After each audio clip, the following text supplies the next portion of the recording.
cheap fast food is neither cheap or fast. It is cold and boring and usually wrong. In 30 minutes and at half the price, you can have a happier meal deal.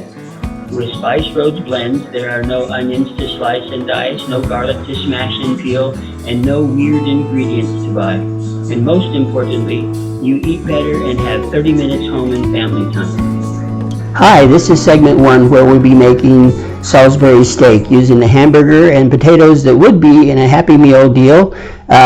We call this the Happier Meal segment.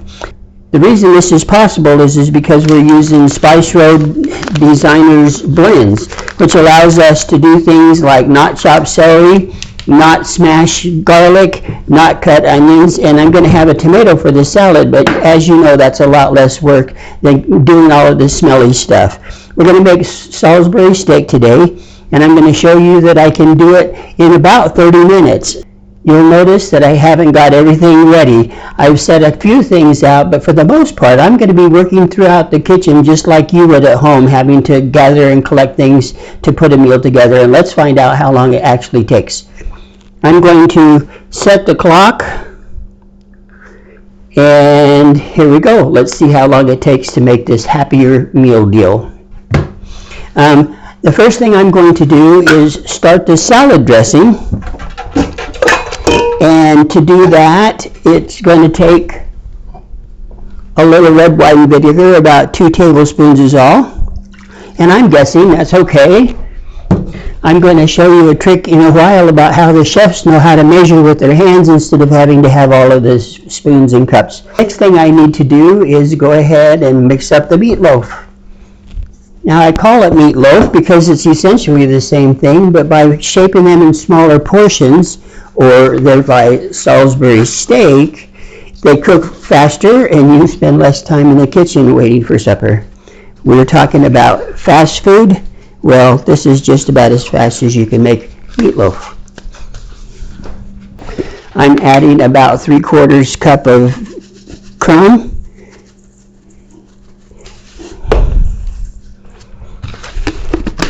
And to save time, what I'm doing is using our roasted vegetable mix.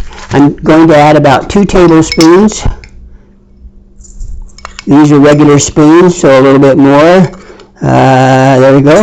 It's not an exact amount because it's up to you, your taste buds. And so now I need 1 egg.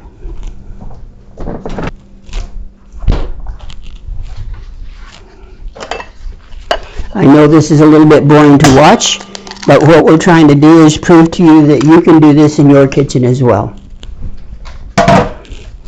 Now, with raw meat, I typically like to use gloves, not just because it feels bad, but because raw meat really can be a little bit dangerous, and I can take these gloves right off, throw them in the garbage, and I don't have such a problem with cross-contamination. Now with the egg, that helps bind the meat together as well. So we want to mix it well, but the more we mix it, it can also make the meat tough.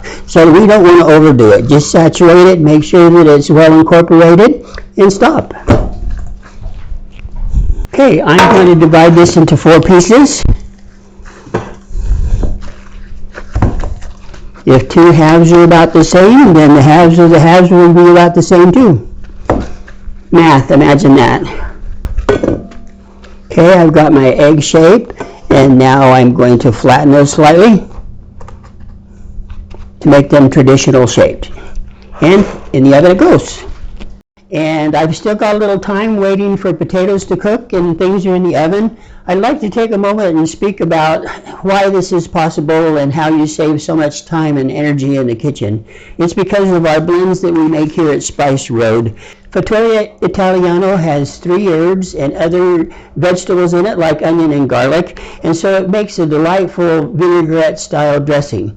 Now, the dressing I'm making tonight is a vinaigrette, but it's going to be a creamy vinaigrette, and rather than adding simply just salad oil and having it separate, I'm going to use mayonnaise, which is mostly oil anyway, and it'll be a cream style dressing. Then the Salisbury steak, I used roasted vegetable. This has the celery and carrot and onion and garlic and a few herbs and other natural flavors in there, but it really makes ground meats great, but it's also good with like stuffed potatoes, making soups and stews, and it's really delightful finishing up sauteed vegetables with chicken or lamb or pork. This is a real mainstay in many, many kitchens of the people who have come to know our brand and love it. Farmhouse Table is made with not just salt but also chicken stock and has some other natural flavors in it and delightful for buttermilk dressings and dips, but it really works well with potatoes and cheese dishes as well. So I think we're getting closer to what we need to work on. What I'm going to do is finish up the salad and use that mayonnaise, like I said, instead of oil. Let's see how that turns out. I need to go to the fridge and get the mayonnaise.